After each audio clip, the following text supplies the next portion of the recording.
I didn't realize how extensive your career was until I looked up your LinkedIn. Like, you're a author, teacher, like founder. Like, I had no idea the depth. Like, you're a teacher too. That actually brings me to my very first question. How do you describe like what you do if you're to like, meet me in the elevator and you're like, hey, I'm Adam. I've done that a lot here actually because it's such a vibrant community. And so what I usually say to people is I am the co-founder and chief operating officer of a nonprofit based in North Carolina that works with schools to co-design innovative school cultures. And so what that actually means is I do a lot of workshops with teachers, I do a lot of coaching, I do a lot of strategic planning with leaders, all in the service of trying to make schools more equitable, more engaging, more powerful, and more learner-centered. So basically trying to help schools innovate for the sake of students. As an educator myself, I think this is something amazing that the community is doing. I was really impressed on this opportunity when I heard of it. Just seeing what all these kiddos have done, this summer and all the accomplishments, you really get to see the positive in the education, even extending through the summertime where a lot of them, are doing other things. And so I think this engagement, just to see all of the students and the family involvement is so important. This is really what education is all about. And so my second question is, where were you born? I was born in Columbia, South Carolina. And then what kind of kid were you when you were younger? I've always been a goofball.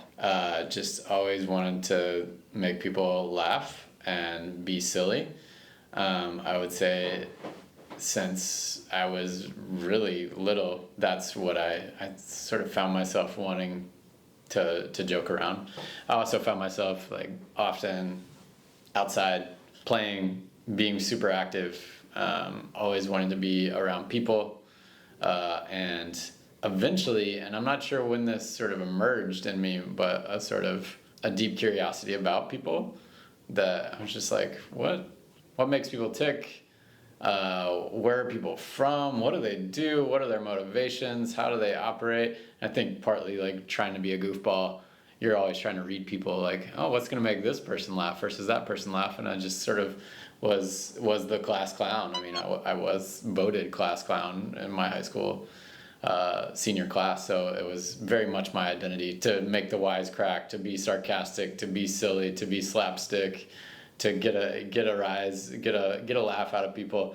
And so I think in that process, for whatever reason, I was compelled to do it, which I won't go too Freudian on you and get into all the Could you actually? Do you want me to? Please, yeah. Yeah, I mean, I think I was trying to bring light into the world because there was some sadness, that was going on in my family as a young child. And so I think I felt I held it upon my shoulders to some degree to be the comic relief for the family. And then that extended into my social life. And in order to do that, you have to be able to read people. And so with that came this sort of softer side eventually of interviewing people a lot and talking to them about what they're up to and understanding their motivations and what makes them sort of motivated and excited to do whatever they're doing in the world. Naturally, as you may hear the foundations of becoming an educator, right? Of just like seeing people live into their potential. And I like, if there's any way ever, and you may see me this way here at times where I'm just like, oh, there's something you want to do with your life? Like, how can I encourage you? How can I give you a high five? Who can I connect you with? How can I help you feel empowered to pursue whatever it is whether that's what I'm into or not? I just get excited by people pursuing their passions and purpose. I think some of that started at a young age, perhaps from being a silly class clown and goofball. Yeah, it's interesting that you made the hop from class clown into education. Like, I wouldn't put the two together. I would think comedian or actor, or it's just not the first thing that would come to mind. So I'm wondering, and you kind of answered this already, sort of the logic between the jump of like class clown to education, is that just comes back to wanting just to help as many people as possible? Well, I mean, I ultimately want people to be happy. And whether that's me making them smile and like bringing some light to that small part of their day, or whether it's what I came to find out, over time as I developed as a human being, was that like, oh, there's deeper waters here. There's happiness, there's joy, there's laughing because something's truly deeply funny. There's laughing at other people's expense. There's all kinds of ways that like laughter.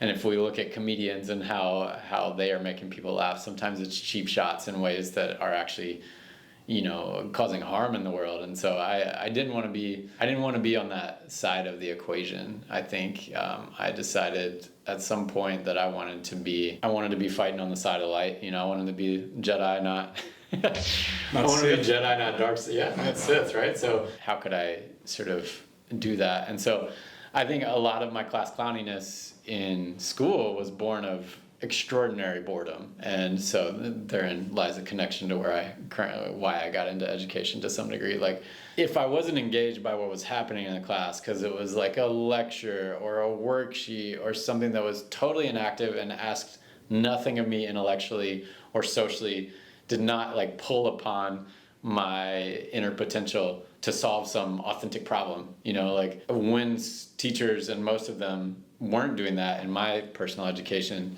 when they weren't accessing that aspect of me, that inner potential, I was bored. So I was like, wow, maybe I can make these folks over here laugh and build a connection with people, or maybe I can get through the day by making other people laugh and making myself feel positive because I brought a little smile to somebody's face, so there was much of my class clowniness was born of that, like, disengagement, which we see, I saw as a teacher all the time. Like, yeah, great teachers. Yeah, like those kids that were making the cracks and stuff. It was like, oh, you're bored. Like, hey, got it. Okay, you're sending me, with your behavior, you're sending me a message here. So how can I wrap this class even more intensively around personalized for that person's interest, right? For that student's interest. Therein lies the connection. I was hyper disengaged with school, so I became a class clown. And so I got into being a teacher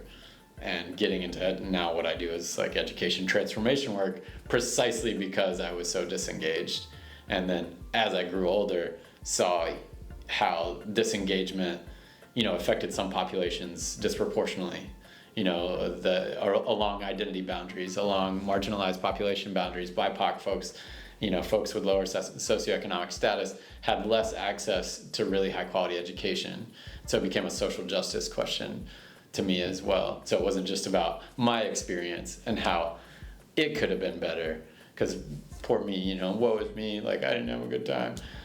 It became about that larger societal issue, the gaps that were being created by oftentimes like systematic oppression of certain groups over others, right? So that's the connection. Maybe no one's ever asked it that way, but interestingly, I meet a lot of other people that liked.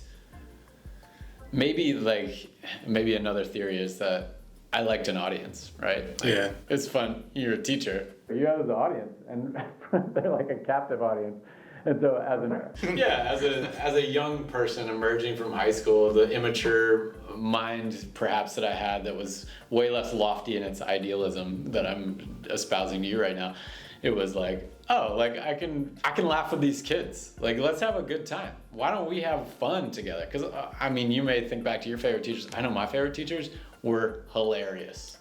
And so they were funny. They were cracking us up. We were all laughing together. We were having a good time. It gave us a break in the day from what is sometimes like the monotonous march of a traditional schooling experience for so many kids, right? So I wanted to be that. I wanted to be that ray of sunshine. I wanted kids to come into my classroom and be like, oh man, that was fun. What just happened? That was like silly. So there was an ego in there of like, yeah, I feel cool and special and funny. And there was also this genuine desire to like be that ray of sunshine. One thing I noticed, and I don't know if you also had the same experience, but like a lot of the like quote unquote dumb kids have done great in real life, and a lot of the people who are maybe book smart or really were hard studiers in high school, a lot of them did great, and then a lot of them ended up in places you just wouldn't expect, or you expect they'd do better. And it really taught me like you can't guess what's gonna happen. I don't know if you had the same experience with your high school grad class.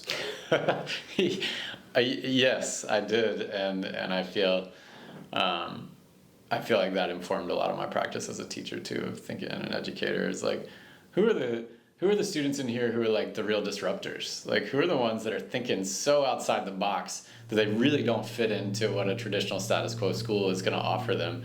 And how can I fan that flame? How can I embrace and do sort of judo on that kind of spirit that they have, where they, you know, if you don't engage them well, like, they're gonna be so difficult as a student. You're just like, oh my god, like, you're always disrupting, you're always getting in the way of me, like, on my path that I've got.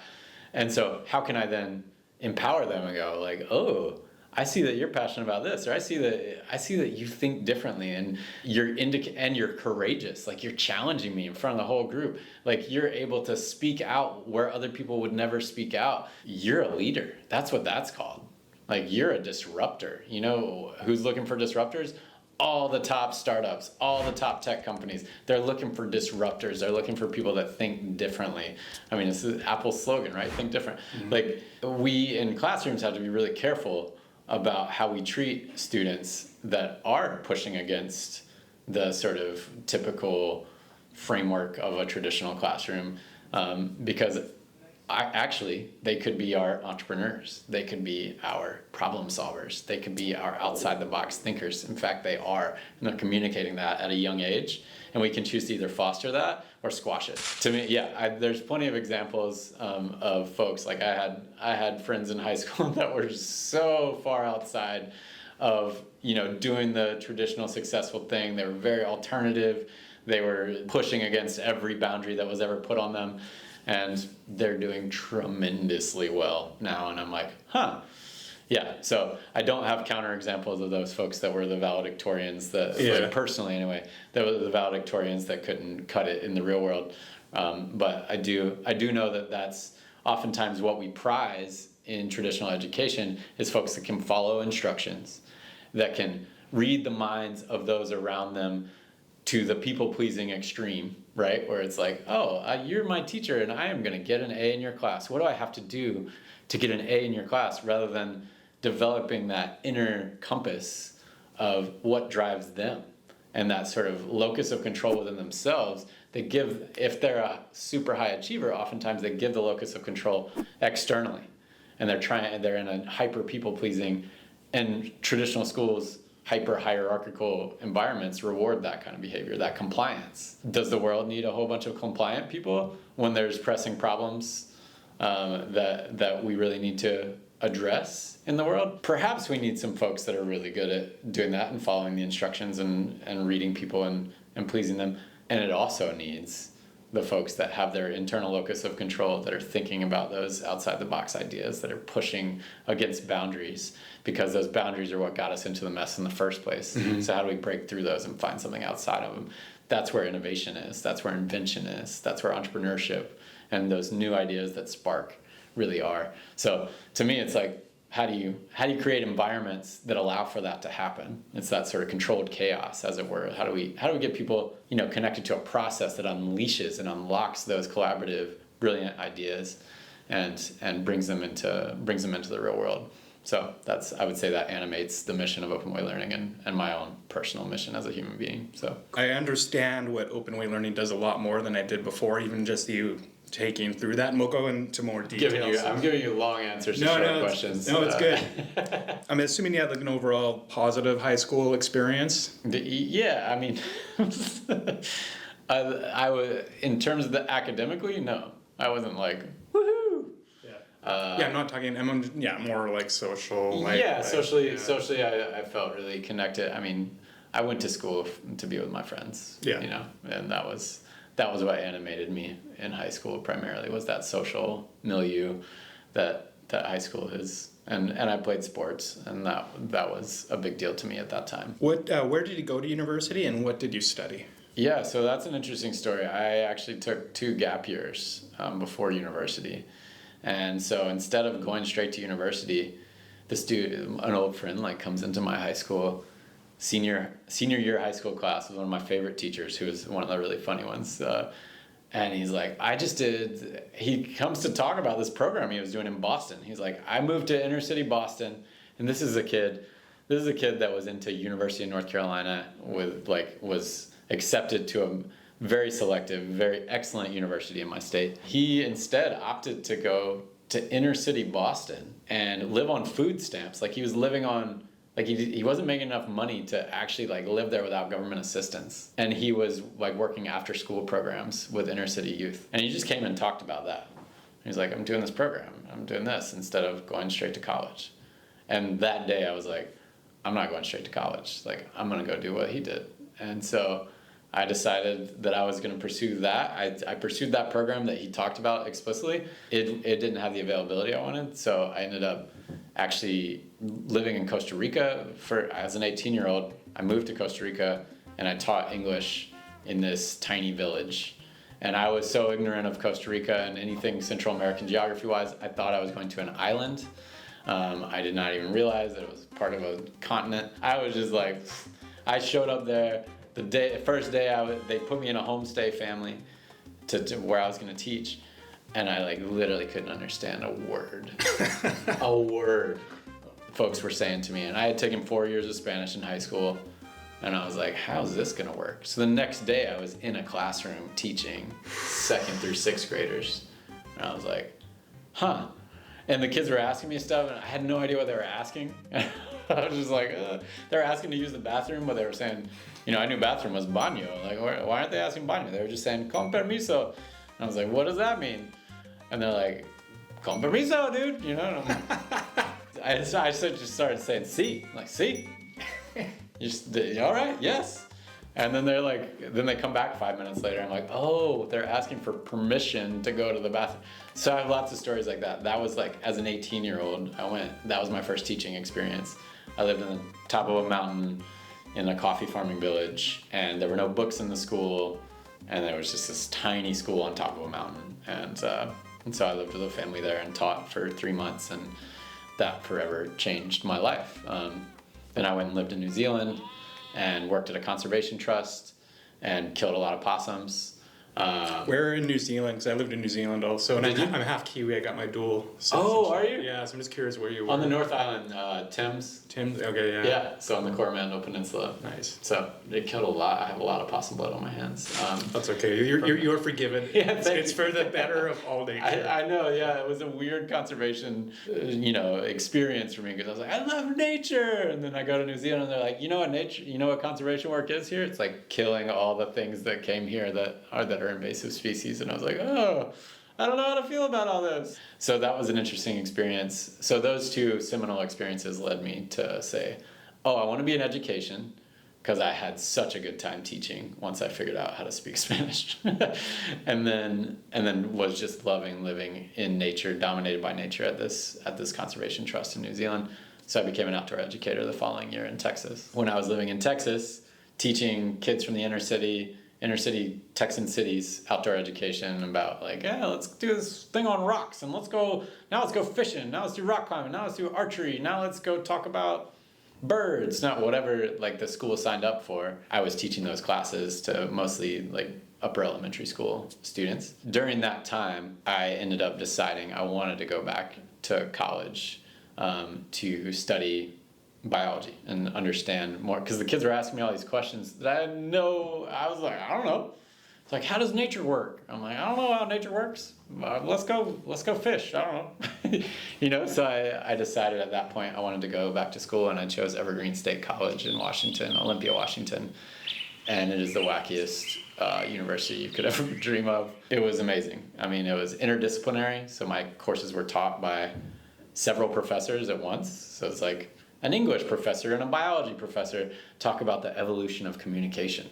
Mm-hmm. So we're studying linguistics and animal communication systems and understanding how human language evolves and how animal communication systems evolve based on environmental constraints. And I was like, whoa, thinking that interdisciplinary way was really powerful for me, and allowed me to dive deep into the sort of ecology. I studied animal behavior, I have a degree in animal behavior, and now I'm co-founder of an education nonprofit.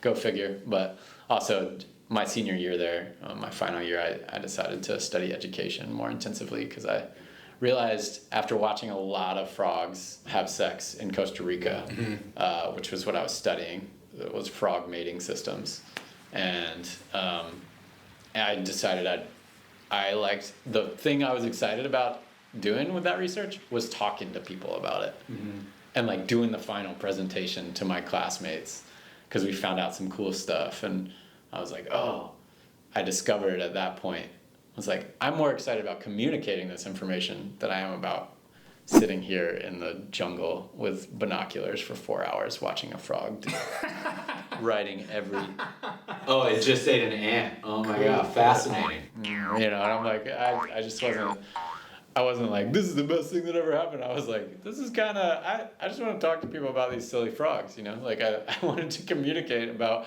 watching little poison dart frogs wrestle. And like us playing Marvin Gaye to them on speakers and seeing what happens. Yeah.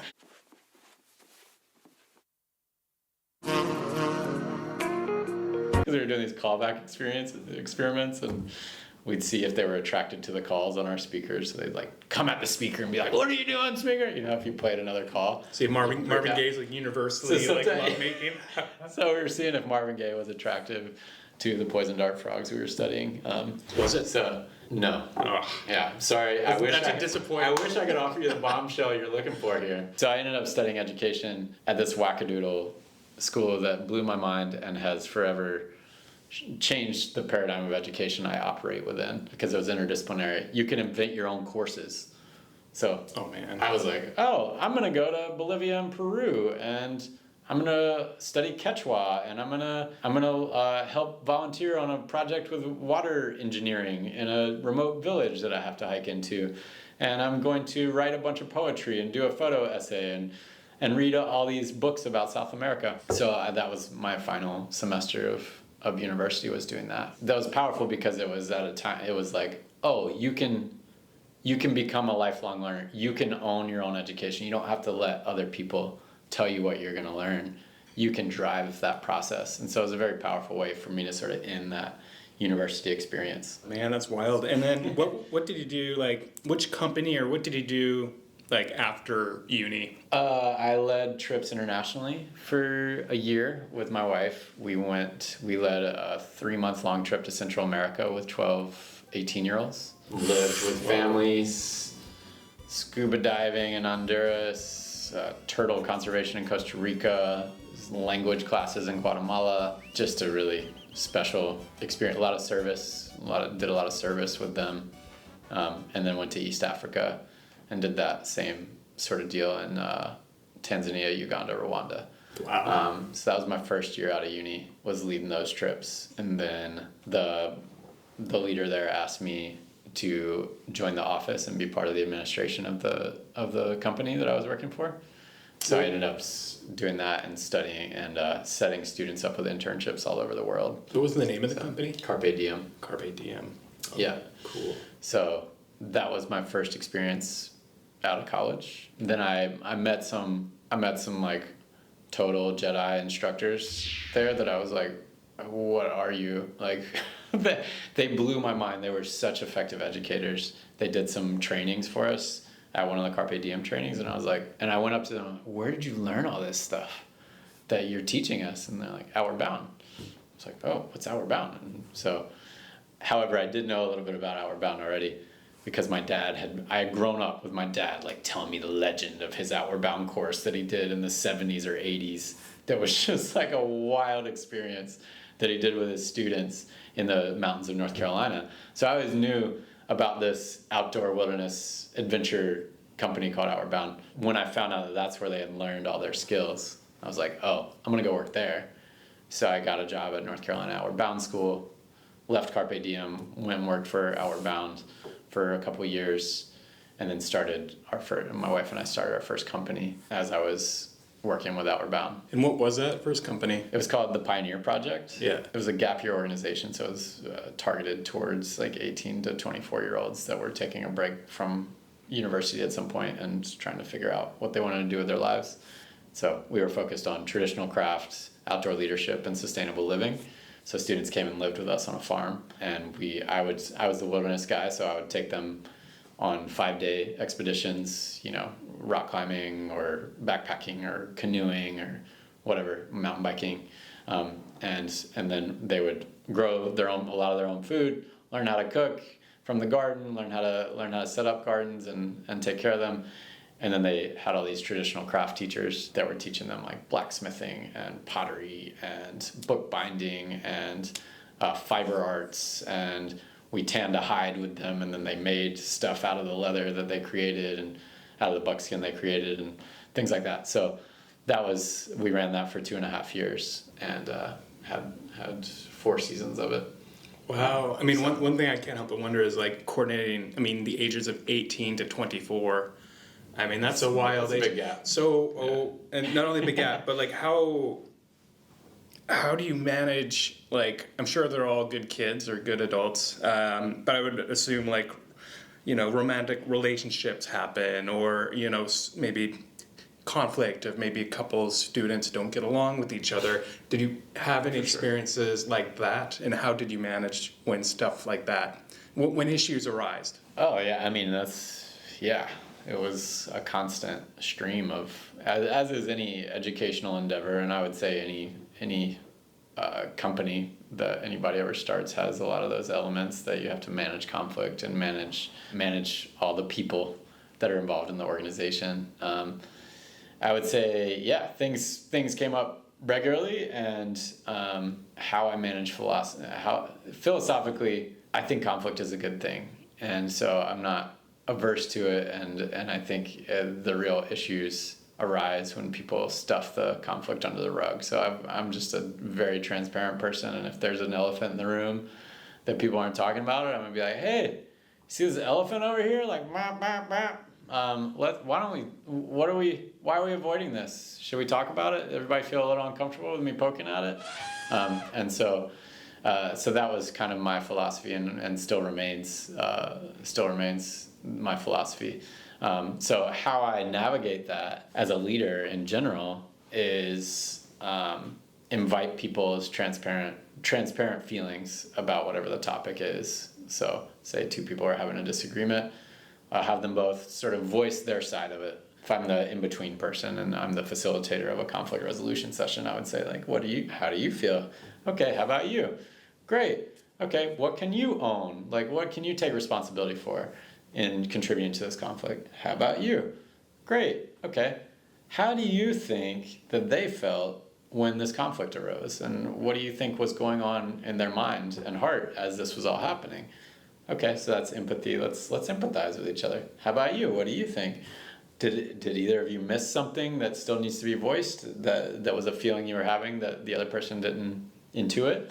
Okay, great. Now what's our plan for avoiding this or repairing the damage that's been done in the future? And so that's a protocol that it's called V.O.M.P, voice, own, empathize, plan. I mean, if it's an intractable conflict that people can't seem to work through on their own, or through sort of basic nonviolent communication or concern, feeling, request statements, or whatever sort of basic tools they may have to resolve that conflict, that's a structure or protocol I'll often bring in to those.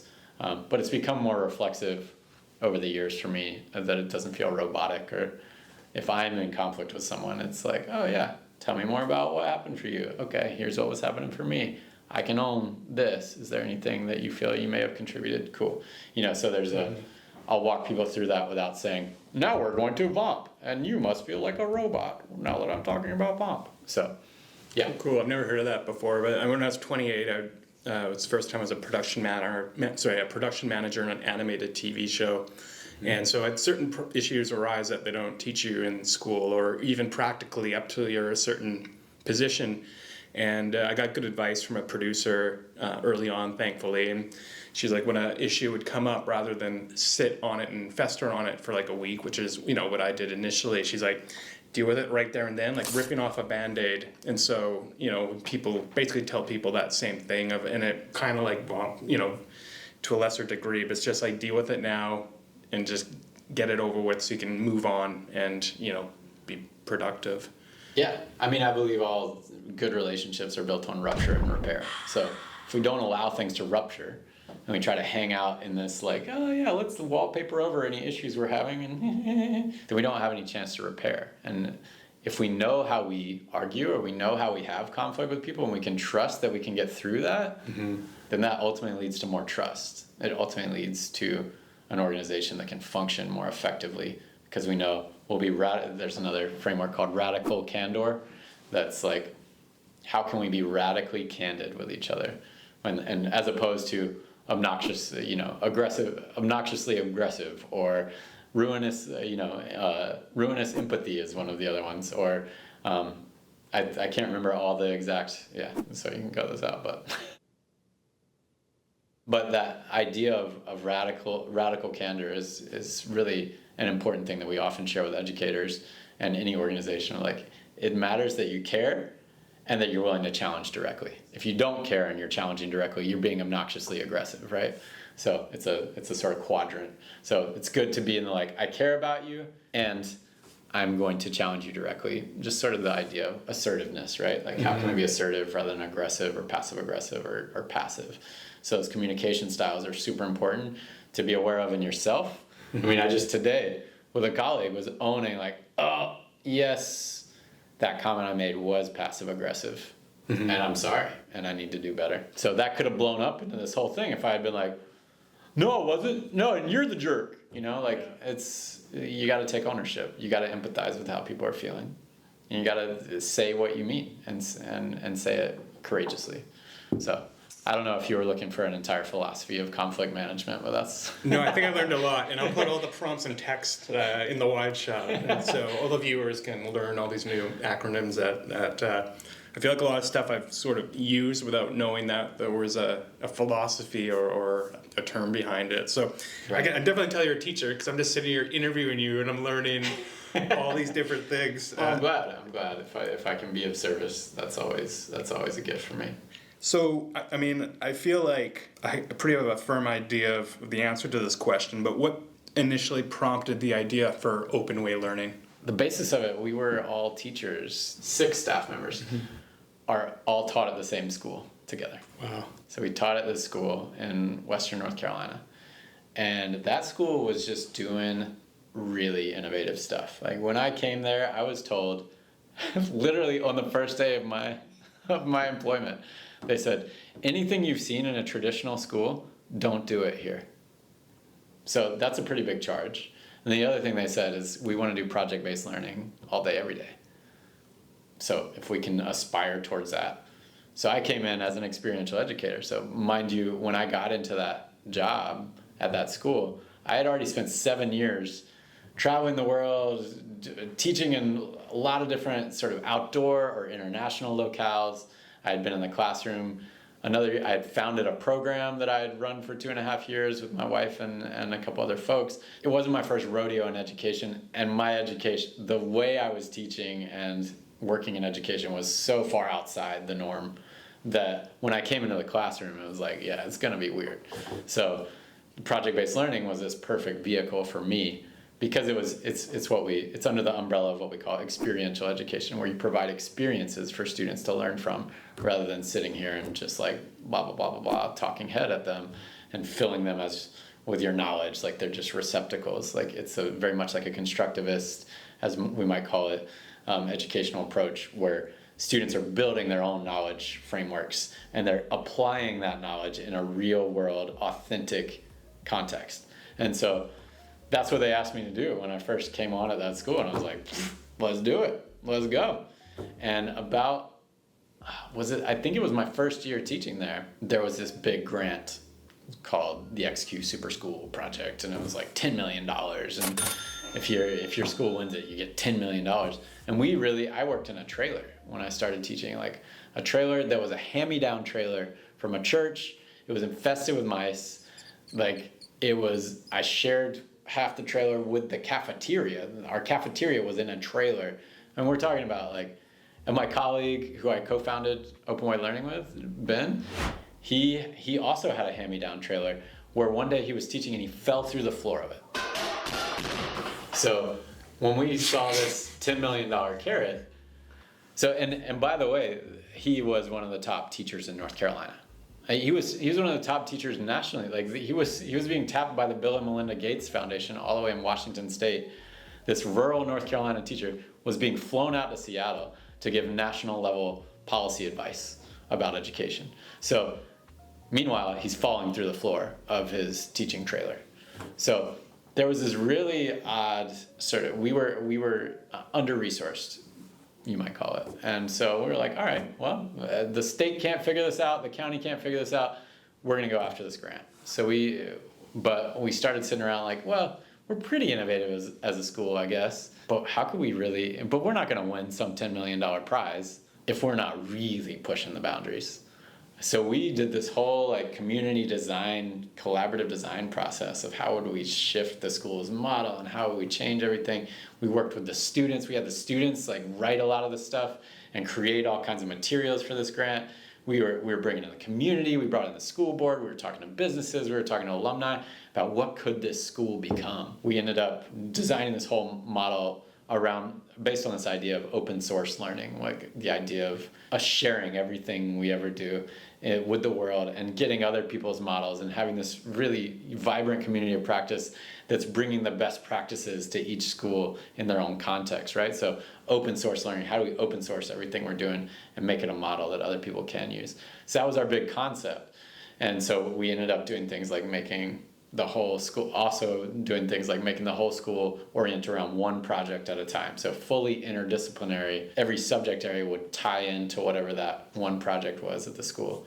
And we went fully competency-based learning.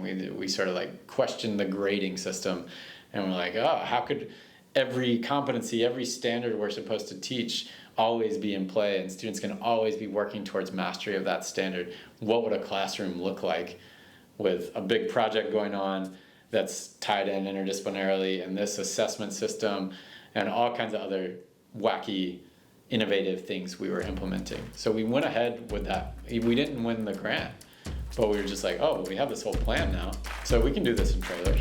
Let's do it.